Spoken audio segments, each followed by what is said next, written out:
इस बार बिहार की इस दिवाली में सियासत के रंग घुल रहे हैं और इस पर बात करने के लिए इस वक्त हमारे साथ बेहद खास मेहमान मौजूद हैं।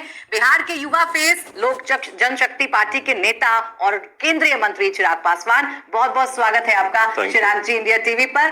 दिवाली का मौका है, बहुत बहुत शुभकामनाएं आपको दिवाली की। Thank you so much. अब दिवाली पर मैं आई हूँ तो सबसे पहले आप यही बताइए कि इस बार दिवाली का क्या प्लान है आपका?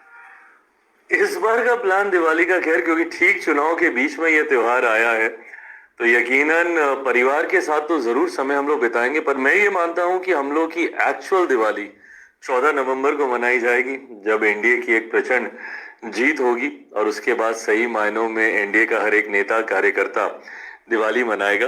बट हाँ, क्योंकि मैं खुद दिन त्योहारों में बहुत विश्वास रखता हूँ, पूजा पाठ में विश्वास रखता हूँ, तो कल का भी दिन खास है, अहम है। पूजा से दिवाली की शुरुआत होगी और शाम को पूरा परिवार एक साथ रहेगा। तो इस बार दिए लगाने का मौका मिलेगा या इलेक्शन की रोशनी देखने को मिलेगी घर पर? इलेक्शन की रोशनी ज्यादा चल रही है इस बार, पर हाँ दिए भी लगाएंगे। बचपन से पापा के समय से उनको बहुत शौक था सारे त्योहारों को खूब अच्छी तरीके से मनाने का। दिल्ली की हम लोग की होली और यहाँ का छठ और दिवाली, ये सब शुरू से बहुत चर्चित रहे हैं, तो ऐसे में बचपन से दिन त्योहार मनाने का शौक खूब रहा। तो आपने बचपन का जिक्र किया, आप बचपन से त्योहार मना रहे हैं, अपने पिता का आपने जिक्र किया, दिवाली का कोई ऐसा खास यादगार लम्हा जो आप शेयर करना चाहें आपके पिता के साथ? पापा के साथ की तो खैर अनंत यादें हैं, बट हाँ उनसे एक्चुअली जब मैं बोलता हूँ ना कि उन्हीं का अंश, उन्हीं के संस्कार हैं मुझ में, उनसे मैंने सीखी बहुत सारी चीजें हैं कि कैसे हर चीज को उसका उचित महत्व देना जरूरी है। Being such a busy politician and I think 5 दशक से ज्यादा उनका सक्रिय राजनीति में उनका जीवन रहा, इतना वर्कलोड होने के बावजूद भी उन्होंने कभी ऐसा नहीं हुआ कि कार्य और परिवार के बीच में कभी समझौता करना पड़ा हो। अब बात सियासत की करूंगी क्योंकि चुनाव है, आपने भी कहा कि दिवाली भी मनाएंगे लेकिन चुनाव ज्यादा सोचेंगे, तो सबसे पहले बताइए बिहार में चल क्या रहा है? बिहार में चल तो चुनाव रहे हैं, बट कौन कहां से, महागठबंधन की तरफ से मैं कह रहा हूं, देखिए ये उंगली हम लोग के ऊपर उठती थी, एनडीए के ऊपर उठती थी कि इन लोगों से गठबंधन नहीं होगा, सीटों का बंटवारा नहीं होगा, चयन नहीं होगा, आगे पीछे करते कराते बट समय सीमा में रहते हुए हम लोगों ने सब कर लिया। नामांकन हो गया, हमारे 243 कैंडिडेट्स इन प्लेस आ गए, सारी चीजें बहुत एमिकेबली डिसाइड हो गई।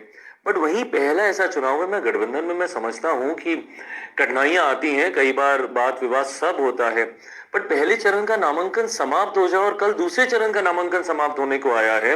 महागठबंधन सीटों का चयन तो बहुत दूर की बात है, सीटों की संख्या तक अभी तय नहीं कर पाया और एक दूसरे के सामने इनके प्रत्याशी, मतलब ऐसा चुनाव मैंने खुद, मेरा सक्रिय राजनीति का 11 साल का अनुभव है, बट पिताजी के माध्यम से दशकों से राजनीति देखता आया हूं और राजनीति का विद्यार्थी हूं, बट मैंने ऐसा चुनाव नहीं देखा जहां पे एक घटक दल आमने सामने और फ्रेंडली फाइट, ये दोस्ताना संघर्ष मैं नहीं मानता ऐसा होता है।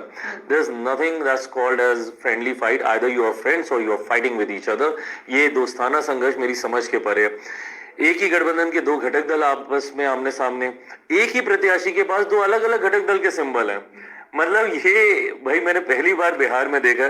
So even I am little confused है, जो बैटल फील्ड है बिहार का। सो मैं इतना मैं जरूर बोलूंगा कि अभी तक मैं अपनी जीत को लेके बहुत कॉन्फिडेंट था और बड़ी जीत को लेके मैं कॉन्फिडेंट था। मैं मान रहा था कि एक बार इस बार बड़ी जीत की ओर एनडीए अग्रसर हुआ। कारण था क्योंकि 5 दलों का कॉम्बिनेशन ऐसा है कि अपने में ये विनिंग कॉम्बिनेशन है। हम लोगों ने उपचुनाव में भी देखा, जो कि सेमीफाइनल के तौर पे देखा जा रहा था, 4 सीटों पे हम लोग चुनाव लड़े और 100% स्ट्राइक रेट हमारे एनडीए के प्रत्याशियों का रहा। कुछ सीटें तो ऐसी थी जो हम लोग दशकों से नहीं जीते थे, बेलगंज जैसी सीट जो कि 3.5 दशक से एनडीए कभी नहीं जीता था, वो हम लोग जीते। 10 साल 11 साल से कभी तरारी की सीट नहीं जीते थे, वो जीते। तो अपने में जहां हम लोग वैसे ही बहुत स्ट्रांग थे, राइटली सेड, अब कहीं ना कहीं महागठबंधन एक वॉकओवर भी दे रहा है कि भैया बाकी की भी बची हुई सीट ले जाओ। तो मजा आ रहा है ऐसे चुनाव में? ऑनेस्टली स्पीकिंग नहीं आता है। मुझे अच्छा लगता है जब सामने मजबूत कंपटीशन हो, इस तरीके से बिखरा हुआ गठबंधन सामने जिसमें खुद में कोई क्लैरिटी नहीं है, जब कोई मजबूत योद्धा सामने होता है तो युद्ध लड़ने में भी मजा आता है। अरे हम जीत गए, अरे हम जीत गए, 73 वोट